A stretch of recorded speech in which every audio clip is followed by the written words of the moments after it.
А имя свое называть? Екатерина, расскажите себе. Здравствуйте, меня зовут Екатерина.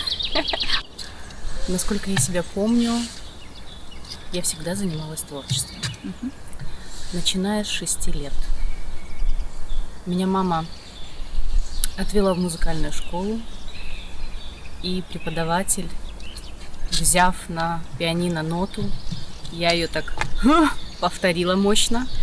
Она так удивленно посмотрела, это будет наша вокалистка. И вот от начала до конца, до окончания музыкальной школы я солировала. Поступать в 15 лет, уже после 9 классов средней школы, вопросом вообще не стояло куда. Я знала, куда я буду поступать. Я поступала в эстрадно-цирковой колледж на эстрадный вокал. И закончила я на 2 факультета: эстрадный вокал и актерское мастерство. То есть по факту, если позиционировать себя, то я в начале своей карьеры была вокалисткой и актрисой. Когда я закончила колледж, через, наверное, месяцев 7 я стала сооснователем детского музыкального театра. Мы его начинали с нуля. Мы гастролировали по всей Украине со спектаклями. То есть дети, наверное, уже все знали, кто такой музыкальный Дивограй, у нас назывался театр, уже, наверное, все знали. В процессе вот этого вот создания я почерпнула огромнейший опыт в плане режиссуры. Я поняла, почему бы мне не обзавестись, в кавычках, да, таким высшим образованием, как бы уже позиционировать себя с профессиональной точки зрения, как режиссер. Я поступила в Академию руководящих кадров искусств и культуры на факультет режиссура массовых праздников. После того, как я окончила, я поняла, что мне этого мало. И я поступила через год в театральный институт, Киевский театральный, тогда уже был это университет, переименовали его, театра, кино и телевидения имени Карпенко-Карова, на факультет режиссура кино и телевидения. И вот тогда я поняла, что я попала именно в свою колею, в свой коллектив, в коллектив единомышленников. Там объединились, сдружились, вот такая была у нас огромнейшая семья. У нас преподаватель, которому было 8, тогда на тот момент он нас набирал, ему было 79. Я отучилась с 1 курса, начиная, и до 5 курса. То есть вне зависимости от своих предыдущих образований я отучилась вот прямо вот с начала и до конца. У него было на курсе 30 человек, 79 лет человеку. Он был основателем украинского телевидения, первого национального украинского телевидения.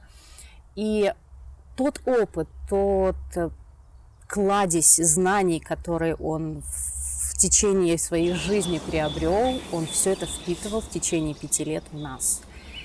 Я ему очень за это благодарна. Вот. Понятно, что его сейчас уже нет в живых, но он тогда вложился в нас достаточно так хорошо. И тогда я поняла, что да, вот это вот то, что чего мне не хватало. То есть я, по сути, заполнила вот эти пазлы познания в режиссуре, то, чего мне не хватало. Когда прошло 10 лет после основания детского музыкального театра, я поняла, что я достигла потолка. То есть такой некий стеклянный потолок мастерства, знания. И мне стало скучно. Я сама удивилась, я думала, боже, мне это никогда не надоест. Нет, все-таки надоедает, потому что уже хотелось переходить на более новый уровень познаний, своего опыта. Вот как-то вот потенциал тот, который во мне хотелось вот расширяться. И уже когда 10 лет прошло, уже поняла, что пошла наоборот деградация, то есть как пошла обраточка. Вот, то есть мастерство вроде бы есть, но вот оно какое-то не очень такое вот удовлетворяющее лично меня. Может быть, у кого-то есть, смотря какой уровень потенциала. То есть у меня он был и до сих пор достаточно такой масштабный. После того, как я закончила, поставила точку с музыкальным детским театром, я открыла киношколу. Да, киношколу, в которой было 6 дисциплин. 4 дисциплины я вела сама. И 2 дисциплины ввели мои партнеры, с которыми мы открыли эту киношколу. Просуществовала эта киношкола в течение года. Вот, поэтому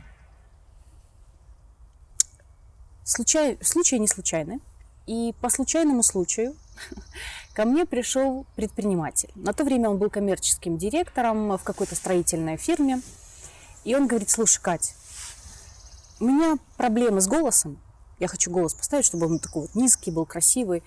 И у меня проблемы с публичными выступлениями. Я не могу вот слайды сделать, вот выступить перед своими даже сотрудниками. И тут у Кати загорается лампочка. И я понимаю, зачем мне это, когда я могу работать сама на себя, имея только интернет. Это все можно делать через интернет. Я сейчас этим и занимаюсь. Вот. Из любой точки мира ты делаешь, преподаешь, просто человеку ставишь голос. То есть по факту кто я? Вокалистка, актриса, тренер по постановке голоса и речи публичным выступлением.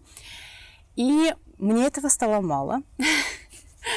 Вот. И в декабре, 4 декабря 2022 года, уже в Минске, я открыла, точнее, это даже было не открытие, это была такая идея, озвученная в бизнес-чатах о формировании аматорского, любительского театра для предпринимателей. То есть именно те, кто хочет прожить актерский опыт, не будучи актером. Я не знала, что из этого получится. Я вообще, в принципе, даже и не собиралась монетизировать это дело, если честно. Это все начиналось на волонтерских началах. Такой теплой первой встречи, наверное, не было вообще. Я не знаю, наверное, это было впервые. В Минске встреча. В Минске.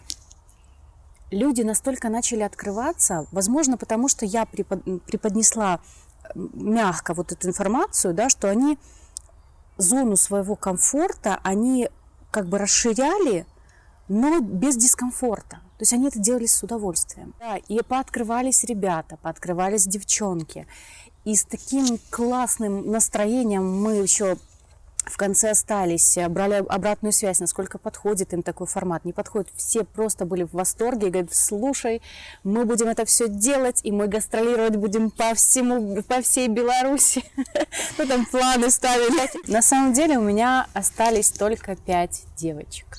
Все мужчины отсеялись, кто-то работает, кто-то 2 через 2, у кого-то бизнес, у кто-то кого-то хочет еще денег, да, монетизировать. Кто-то, да, он говорит: слушай, ну все хорошо, ну вот сейчас время, там семью надо кормить.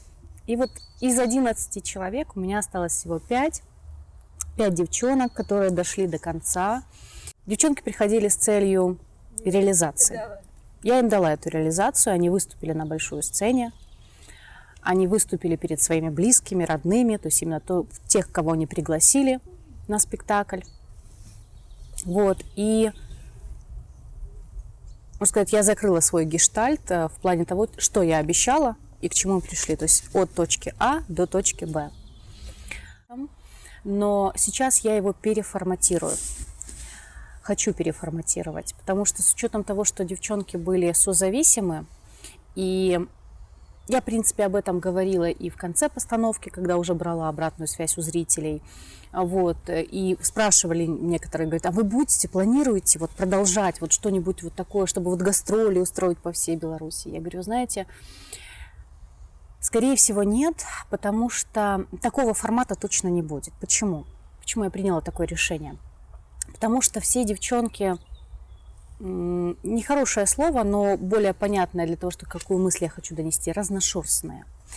Они все эксперты в своей области. И, к примеру, если день в день у них есть работа или репетиция в театре, они выберут что? Работу, естественно.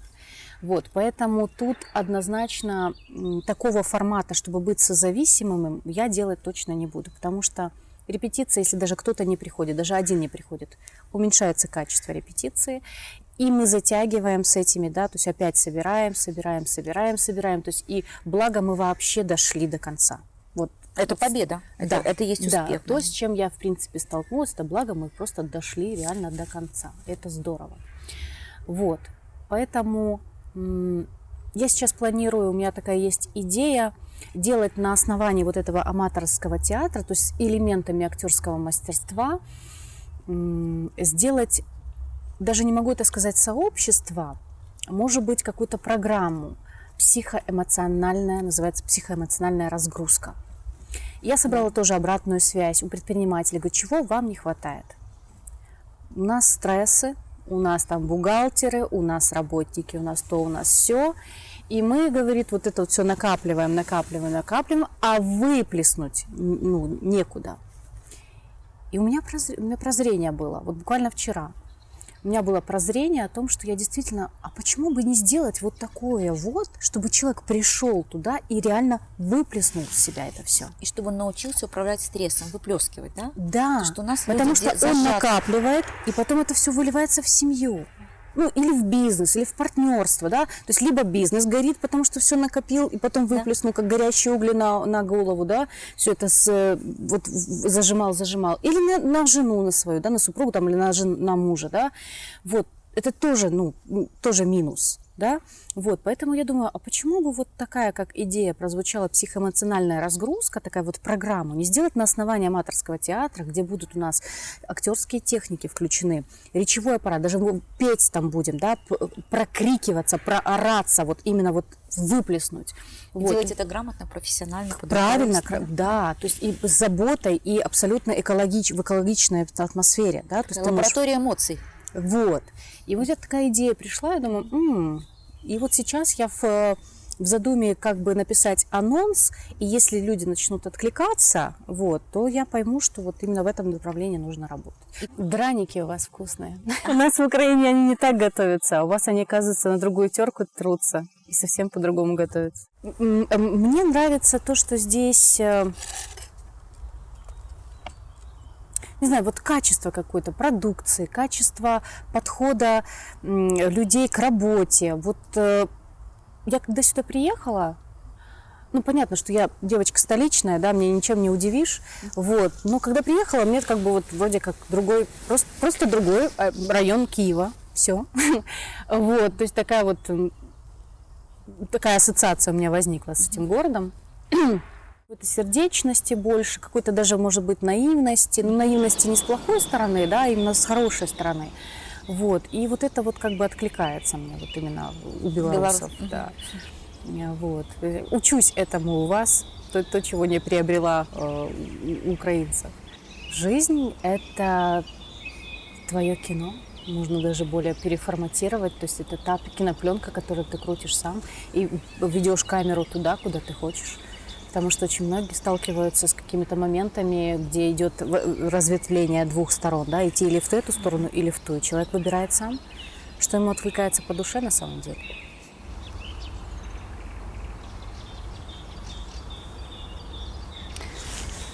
Да, сложный вопрос. Картинка завтрашнего дня.